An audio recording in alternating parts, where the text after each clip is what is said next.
So I've been thinking about surrender some more today, and a story came to my mind a few years ago when I was seriously considering divorce. One of the things that I had to overcome was this idea of navigating the world alone. In those moments of contemplation, the thought of that was terrifying. I didn't know how to be a singular person, if that makes sense, making all of my own choices, going from here to there.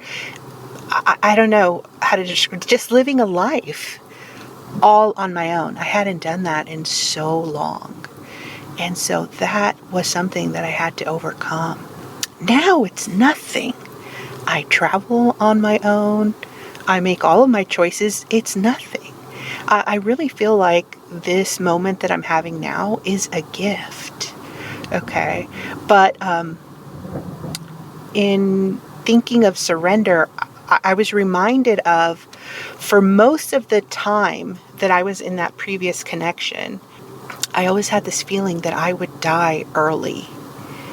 And I would say that to my previous partner all the time. My feeling is I'm not going to live long. And so let me prepare you for when I'm gone. And I would say to him things like, okay, it's important to do this. This is how you do that. I mean, I did that for years. And so I think there was an internal knowing in me that we were not going to be together long term, although we were together for a long time, right? But there was some internal knowing in me, right? That there was going to be a severing.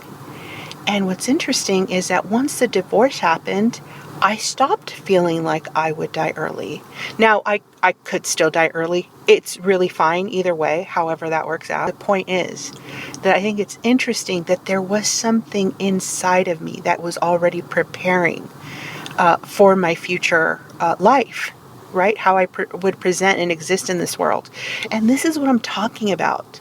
This is what I'm saying, is that the path has already been prepared, right? And so when I say something like that, the kind of the assumed there is that there is some benevolent force, or at the very least a force. Okay, this idea of benevolence is sort of tricky, and this is something that I've contemplated deeply for years and years and years, but I won't get into it now, okay? In my heart, I'm feeling like it's a benevolent force, okay, that has already prepared the steps for where our life will go and who we will be.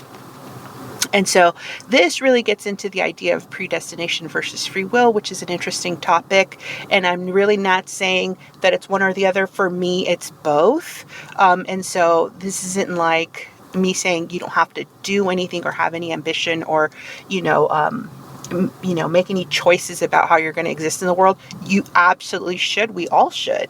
Okay. But the point is that the path is there, so we don't need to be afraid. Right?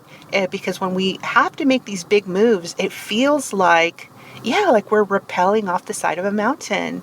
And we're not sure, dude, is the gear that's there, is it going to be enough to keep me alive? I think ultimately it all really does come down to that fear of fucking death, dude.